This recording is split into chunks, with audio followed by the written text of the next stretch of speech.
¿No fuiste tú que te estabas borrando el guante? Muy bien. ¿No fue usted, tío, que se estaba borrando la silla el evento pasado?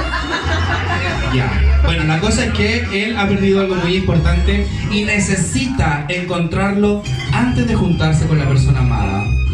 Y vamos a ver cómo lo va a hacer, porque esto no podemos seguir esperando. Y vamos a ver cómo lo desarrolla con su interpretación y todo su tecnicismo en la silla.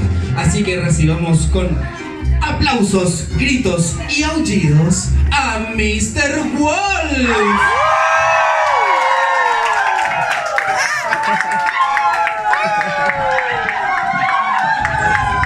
Yo sé que lo tengo, yo sé que en algún lugar está, así que déjame buscarlo y te aviso. Y voy para allá, déjame buscarlo. Yo sé que está.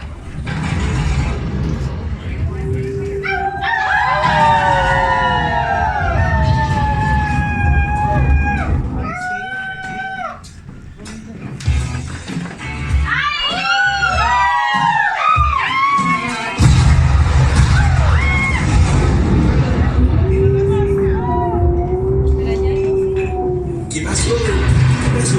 ¿Qué? Estoy actuando. ¿Qué quieres? ¿Qué cómo? Que cambie la pieza. Y se repite bien. Ya, dime, ¿cuál quieres?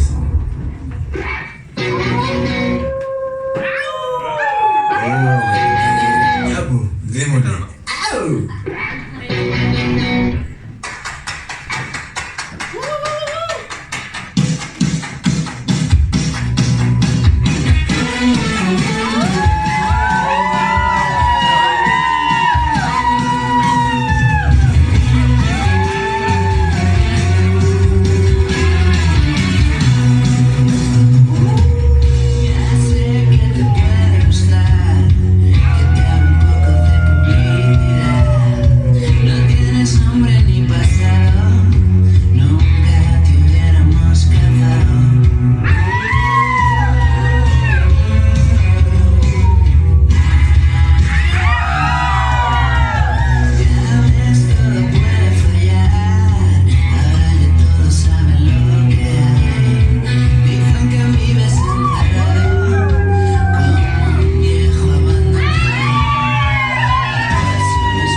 tanto grito.